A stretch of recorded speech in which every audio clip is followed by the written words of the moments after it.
안녕하세요. 하루 필수 말씀 충전 하필큐티 조종환입니다. 오늘 함께 나눌 하나님 말씀은 요한복음 21장 15절에서 25절까지 말씀입니다. 그들이 아침을 먹은 뒤에 예수님께서 시몬 베드로에게 질문하십니다. 요한의 아들 시몬아, 내가 이 사람들보다 나를 더 사랑하느냐? 베드로가 대답합니다. 주님, 그렇습니다. 내가 주님을 사랑하는 줄을 주님께서 아십니다. 예수님께서 그에게 말씀하십니다. 내 어린 양떼를 먹여라. 우리가 이 질문 우리가 너무 잘 알고 있는 장면이죠. 이 아침에 식사 후에 예수님께서 베드로에게 질문을 하시는 장면이고 그 사랑에 대한 제 확인 작업을 하게 되는 걸 우리가 보게 됩니다. 이 베드로는 그렇게 전적으로 전 인생을 들여서 예수님을 사랑할 준비가 되어 있어야 합니다. 그때 이제 베드로가 대답하는 것이 주님을 사랑하는 줄을 주님께서 아십니다라고 이렇게 대답을 하고 있는데, 지금 여기에서는 이 사랑이라고 하는 것이 아가페적인 사랑을 이야기하고 있어요. 단어 자체가 아가페로 되어져 있고 이 베드로의 응답에서는 필레오라고 하는 헬라어를 사용을 해서 아가페적인 사랑은 이제 하나님의 어떤 신적인 사랑 또는 이제 부모 자식 간의 사랑이라고 그렇게 해석이 되기도 하고, 이 필레오를 친구 간의 어떤 친밀한 사랑 이런 식으로 이제 해석하기도 하는데, 사실 이 아가페와 필레오를 모두 다 이제 바꾸어서 쓸 수 있기 때문에 그런 용어들을 바꾸어서 사용하는 곳이 많기 때문에 이것을 예수님이 아가페를 물어봤는데 필레오로 대답했다라고 이렇게 이야기하면서 이제 해석해 나가는 것은 그다지 적절하지는 않아 보입니다. 다만 오늘 이 본문 가운데에서 베드로가 주님을 향한 그 사랑의 근거를 어디에다가 두고 있는지에 대해서는 우리가 좀 주목해 볼 필요가 있는 것 같아요. 그건 뭐냐면 베드로는 이제 자기 스스로를 의지하고 자기 스스로의 능력을 맹신하지 않습니다. 자기가 주님을 사랑하는 것에 대한 근거를 나 자신 스스로에게 두는 것이 아니라 주님께서 아심에 두고 있습니다. 이것이 이제 베드로의 변화예요. 베드로가 이전에는 내가 주님을 결코 배신하지 않고 결코 포기하지 않겠다라고 그렇게 자신에 차서 확신에 차서 이야기했었지만 결과적으로는 3번 예수님을 부인함으로써 실패했죠.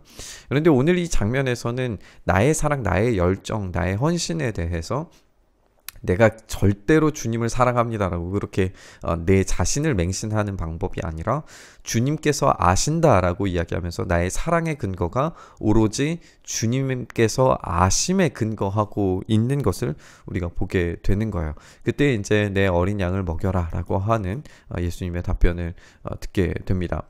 두 번째로 그에게 질문하세요. 요한의 아들 시몬아, 내가 나를 사랑하느냐? 베드로가 답변하기를, 주님, 그렇습니다. 내가 주님을 사랑하는 줄을 주님께서 아십니다.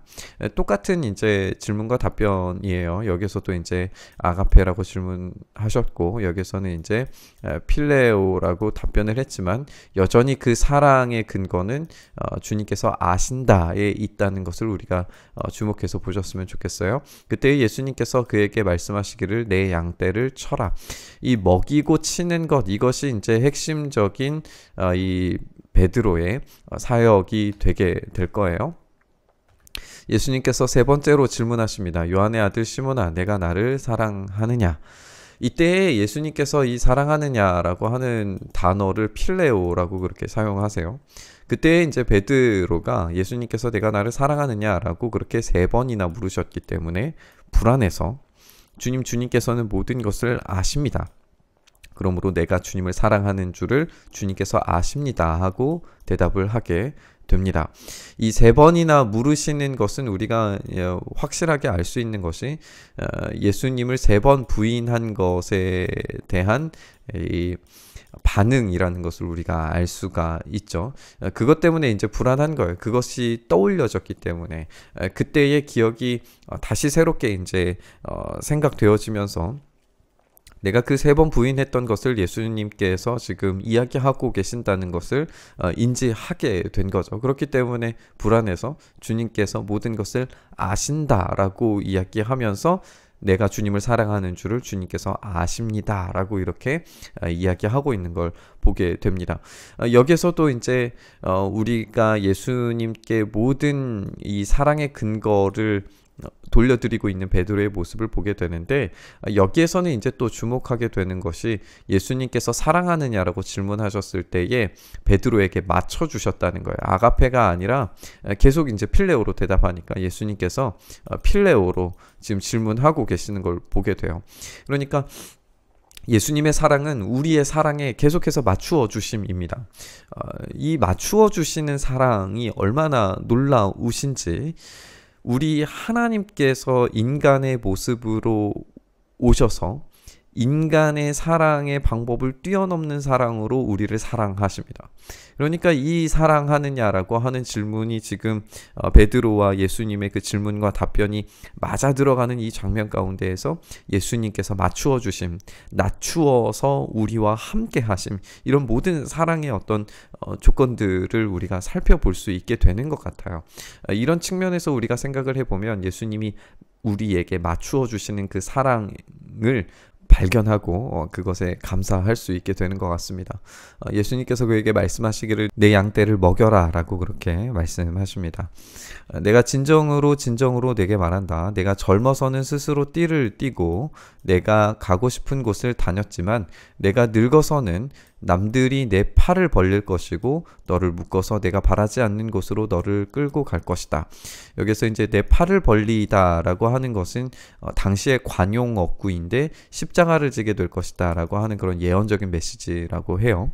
그렇기 때문에 이제 어떠한 죽음으로 하나님께 영광을 돌릴 것인가를 암시한 것이다 라고 하는 것이 이제 십자가로 죽게 될 것이라는 것의 암시라고 이야기를 합니다. 우리가 이제 베드로의 죽음에 대한 어떤 전설을 읽어보면 베드로가 십자가에 달려 죽게 되는데 자신이 예수님과 동일한 방식으로 달려 죽기를 거부하고 거꾸로 매달려 죽었다라고 그렇게 알려져 있죠. 그러니까 내 팔을 벌려서 죽게 되는 것이 이제 여기에서 예언된 것이다라고 요한은 기록을 하고 있습니다.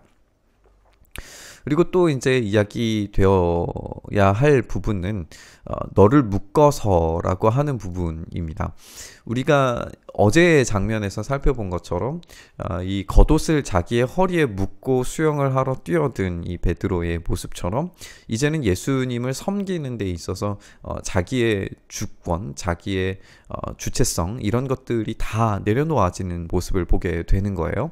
그래서 나의 사랑의 근거도 예수님께, 그리고 나의 헌신의 근거도 예수님께, 나의 모든 삶이 예수님께 맡겨져 있는 것을 우리가 보게 됩니다. 이렇게 말씀을 하시고 난 다음에 베드로에게 요구하는 이제 또 다른 명령은 뭐냐면 나를 따라라 라고 하시는 말씀입니다. 이것은 예수님께서 처음으로 이 베드로를 부르셨을 때에 하셨던 말씀의 재반복이에요. 그러니까 지금 베드로에게 예수님은 하늘로 올라가시고 승천하시겠지만 예수님의 제자로서의 부르심은 계속해서 진행된다는 것을 우리가 알 수 있고, 새로운 사명이 부여되면서 주님께서 맡겨주신 그 양들을 먹이고 치는 그 일들을 더해서 이제 하게 되는 것을 우리가 알 수 있게 돼요. 베드로는 여전히 제자이고 그와 동시에 새로운 사명으로 예수님의 양들을 먹이고 칠 준비가 되어져 있어야 합니다. 이렇게 예수님을 따라라 라고 그 제자로의 부르심을 다시 한번 새롭게 하시는 걸 보게 됩니다. 근데 베드로가 뒤돌아봤다 라고 이렇게 되어져 있어요. 이 뒤돌아보다 라고 하는 걸 생각을 해보면 지금 예수님과 베드로가 마치 식사를 마치고 그 해안가를 걷고 있는 것처럼 보여지기도 해요. 어쨌든 뒤돌아보니 예수님께서 사랑하시던 제자가 따라오고 있었다라고 이야기를 하고 있어요. 이 제자는 마지막 만찬 때에 예수님의 가슴에 기대어서 주님을 넘겨줄 자가 누구입니까? 라고 물었던 사람이었어요. 이 장면에서 우리가 읽었었을 때에 베드로와 이 사랑하시던 제자, 이 두 사람의 비교가 있었죠. 그리고 우리가 이제 마지막 신문, 예수님의 신문 장면에서도 사랑하시는 제자는 안뜰로 들어갔었고 그 바깥에 베드로가 있었던 장면도 우리가 비교가 되기도 했었어요. 그리고 배 위에서 예수님을 알아보는 데 있어서도 차이가 있었던 것을 우리가 알고 있습니다. 그러니까 계속 어떤 경쟁 관계처럼 보여지는 것을 우리가 발견을 하게 되는데, 베드로가 여기에서 이제 이 제자를 보고서 예수님께 질문을 해요. 주님, 이 사람은 어떻게 되겠습니까? 라고 그렇게 질문을 하는데, 예수님께서 말씀하시기를 내가 올 때까지 그가 살아있기를 내가 바란다고 한들 그것이 너와 무슨 상관이 있느냐? 너는 나를 따라라. 어떤 제자로서의 부르심이 어떤 높낮이가 있음이 없습니다.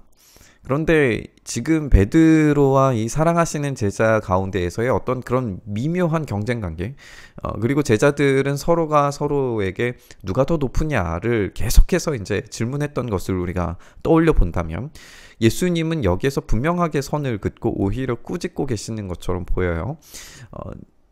내가 이 사람에게, 이 제자에게 하는 일은 이 제자에게 할 일인데 너는 그것에 대해서 신경 쓰지 말라라고 하는 거예요. 오로지 너는 다른 사람 보지 말고 다른 사람의 평가에 휘둘리지 말고, 심지어 그것이 제자이고 같이 하나님 나라를 위해서 동역할 동역자라 할지라도 비교하고 생각하지 말고 오로지 나를 따르는 데 집중해라 라고 하는 이야기를 우리에게 들려주고 계시는 거예요. 이 말씀이 믿는 사람들한테 퍼져나가서 그 제자는 죽지 않을 거라고들 했지만, 예수님께서 그가 죽지 않을 것이라고 말씀하신 것이 아니라 내가 올 때까지 그가 살아있기를 바란다고 한들 너와 무슨 상관이 있느냐라고 말씀하신 것뿐이었다라고 하면서 이 사랑받는 제자가 자신을 이제 조금 겸손히 낮추고 있는 것처럼 보여지는 그런 문장이 쓰여지고 있습니다. 어쨌든 이런 장면들이 이 베드로와 사랑받는 제자 사이에 어떤 갈등을 이야기하고 그런 것들을 조장하려고 하는 것이 아니라 목표는 분명한 거예요. 오로지 예수님을 사랑하고 예수님을 따르는 것, 그것으로 말미암아 참된 증인이 되는 것, 그리고 이 증인으로 말미암아서 열매 맺게 되어지는 것, 그리고 이 모든 사랑함과 따름, 증인됨, 열매 맺음, 이 사이에서 역사하시는 성령님의 함께 하심, 이것에만 집중하라고 하는 말씀이라는 것을 우리가 볼 수가 있는 겁니다.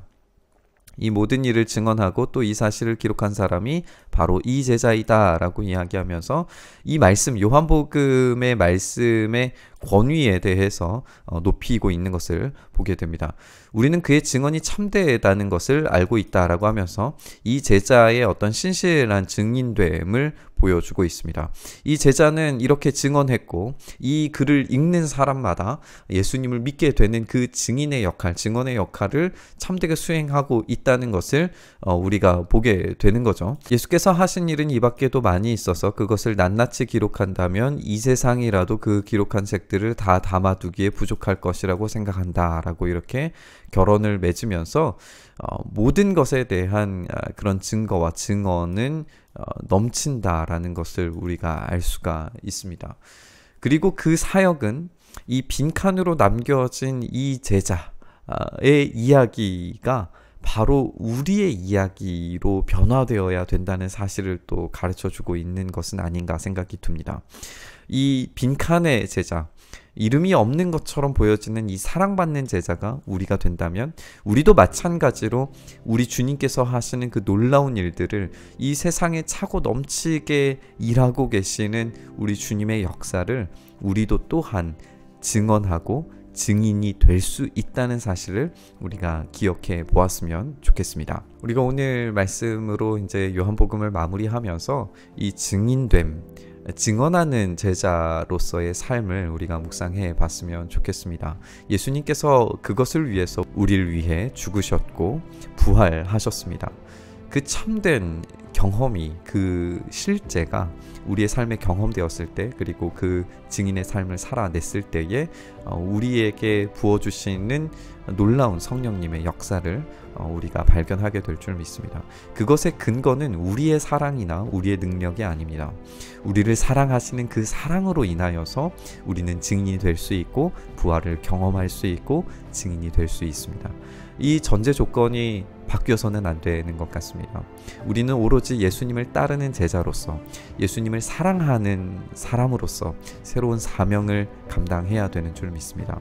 제자로서의 정체성, 그리고 예수님을 사랑하는 그 사랑의 실제를 예수님께만 온전히 근거를 두어서 이 참된 증인의 삶, 참된 제자의 삶을 우리가 살아갈 수 있게 해달라고, 그렇게 함께 묵상하시면서 주님 앞에 나아가시죠. 성령님, 우리에게 임재하셔서 그 사랑을 온전케 하여 주시옵소서. 그 사랑으로 인하여서 우리가 주님을 더 깊이 사랑하게 하시고 참된 제자가 되게 하시고 증인의 삶을 살게 하여 주시옵소서. 그 사랑과 증인되는 삶, 예수님만을 온전히 따라가는 삶, 우리가 살아갈 때에 성령님께서 열매 맺게 하시는 그 놀라운 은혜를 우리가 경험하게 하여 주시옵소서. 그렇게 우리의 삶에 놀라운 사랑, 성령님의 역사하심 채워주시고 증인된 삶 살아가게 하시기를 간절히 소망하며 우리 주님 예수 그리스도의 이름으로 기도드리옵나이다. 아멘.